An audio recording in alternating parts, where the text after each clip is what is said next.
Apa lagi mau kau tanya? Yang jelas kau nanyanya. Berarti firman Tuhan tidak bisa dikoreksi. Kau nanya firman Tuhan atau buku Alkitab atau Alkitab yang mana mau kau tanya? Firman Tuhan. Nggak bisa firman Tuhan dikoreksi karena itu firman kebenaran.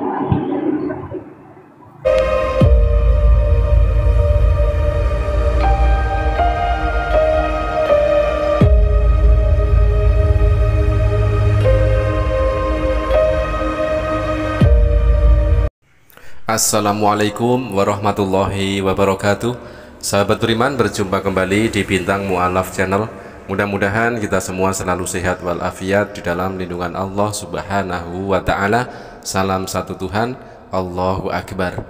Teman-teman, ada satu pertanyaan ya ketika saya menyimak sebuah perdebatan di live streaming di TikTok ya, yang mana ini terjadi di room Kristen. Yang lalu ada seorang laki-laki naik dan bertanya, apakah firman Tuhan bisa dikoreksi? Dan ternyata pertanyaan itu membuat yang punya room atau host dan juga ada seorang murtadin di situ kejang-kejang kesurupan, teman-teman. Mari kita simak videonya. Silakan yang mau ini menyangkal atau mau ini menolak, silakan kalau itu bukan kebenaran. Fakta nyata sampai sekarang. Mungkin si Martin bisa jawab kali pertanyaan lu. Enggak, cuman ya dia kan dari awal udah berani ngelawan Pak Ustadznya, ya wajar kalau murtad. Ngelawan dalam rangka apa? Saya diskusi. Oh, jangan menggiring, diskusi, berdebat dengan melawan beda. Melawan itu artinya tidak santun, tidak sopan dan itu negatif. Tapi kalau diskusi dan debat itu masih positif. Kau aja ya arti apa tampar pipi kanan kasih pipi kiri nggak ngerti kau. Mau coba menggiring opini dia melawan. Enggak lah, aku nggak menggiring. Ya kenapa kau bilang dia melawan, dia diskusi? Bebek digiring. Cemplok. Ya. Dia nyebut-nyebut nama lu terus, Cemplok. Sedih kayaknya dia. Ini nama beneran apa nama? Kok bawa tidur nanti. Ntar nama saya kok bawa sebutin sampai ke bawah tidur nanti. Alah, cemplok itu istilah Jawa kayaknya ya. Udah dulu lah, kamu udah terlalu banyak ngomong, Martin. Ada yang naik nih. Udah kau turun dulu lah, banyak kali ngomongmu ah. Gak usah turunin lah. Ngapain kau di atas? Selamat siang, host. Nonton aja. Siang.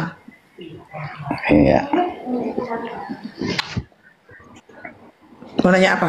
Ini, oh ya, mau nanya, boleh nanya berarti host ya? Boleh. Oke, ini saya nanya sama Mbak Ceploknya aja, kayaknya dia ini mantap penjelasannya. Mbak Ceplok, selamat siang, Mbak. Ya, selamat siang juga, Bro Ridwan. Oke, salam sehat ya.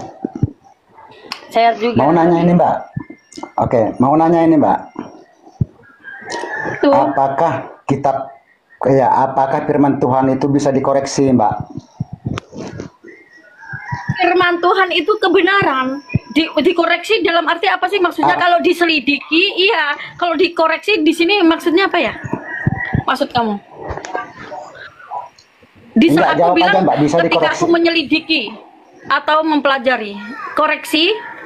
Loh. Iya, dikoreksi. Maksudnya direvisi kali. Mbak tahu nggak? Mbak paham nggak dengan apa ya, Bro?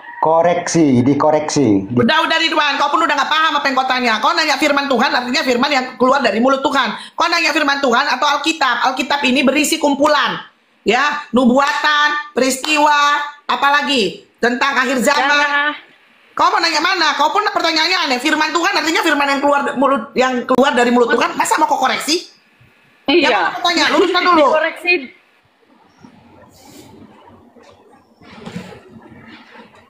Hidupkan suara kau, nggak tahu lagi kau cara menghidupkan suara. Mau kayak mana lagi kita ini? Itu hidup suaranya. Apa lagi mau kau tanya? Yang jelas kau nanyanya. Berarti firman Tuhan tidak bisa dikoreksi. Kau nanya firman Tuhan atau buku Alkitab yang mana mau kau tanya?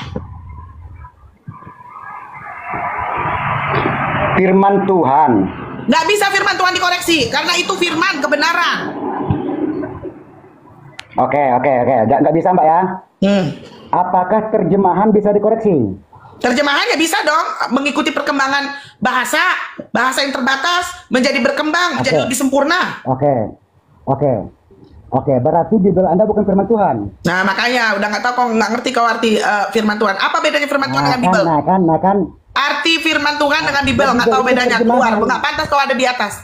Nggak tahu terjemahan juga nggak tahu. Kamu Nggak dengan pantas menggunakan bahasa Indonesia itu kamu sama saja menggunakan terjemahan kita sendiri.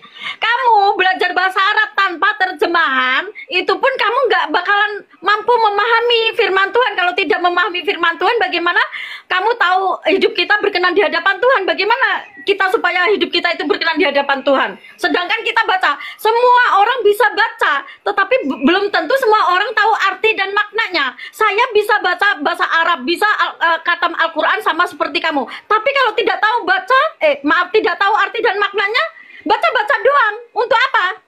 Hafal-hafal doang, nggak tahu arti dan maknanya. Untuk apa? Bisa mengubah hidupmu menjadi berakhlak baik.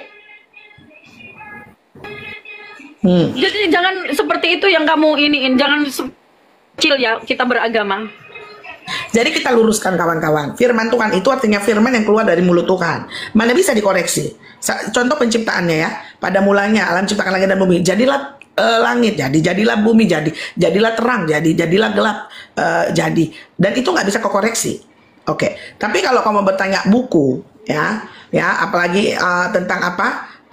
Buku Alkitab ini terjemahan betul itu dia ngikutin terjemahan itu ngikutin zamannya. Nah kalau kita ngikutin zaman dulu terus cara kita berpikir kayak batu. Betul. Itu tidak bisa mengubah cara kita berpikir. Zaman semakin canggih kata firman Tuhan. Zaman semakin canggih firman Tuhan lebih canggih lagi. Jadi kita harus ngikutin gitu yang lebih canggih ini ngikutin termasuk firman Tuhan. Ya lanjut. Ya silakan Syahril.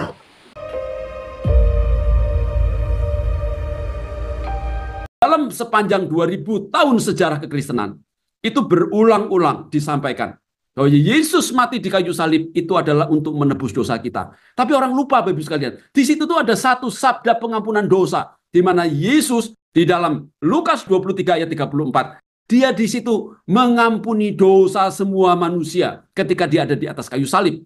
Nah, artinya apa?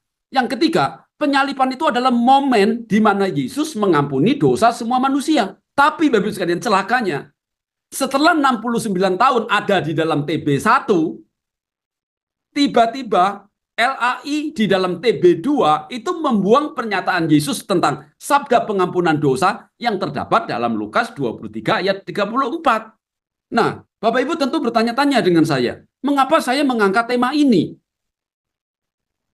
Bapak Ibu sekalian, banyak orang tuh berpikir bahwa 6.577 kesalahan yang saya ungkap itu hanya berisi hal-hal yang tidak penting.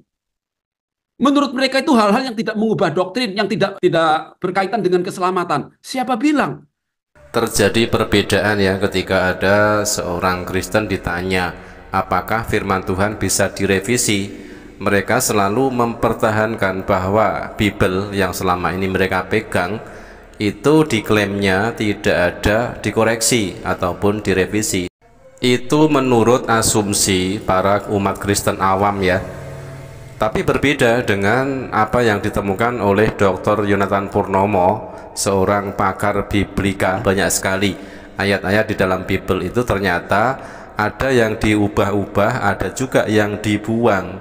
Nah, sangat jelas sekali yang namanya diubah-ubah ayatnya, apalagi ayatnya sampai dibuang, itu berarti sudah terjadi sebuah perubahan yang sangat frontal.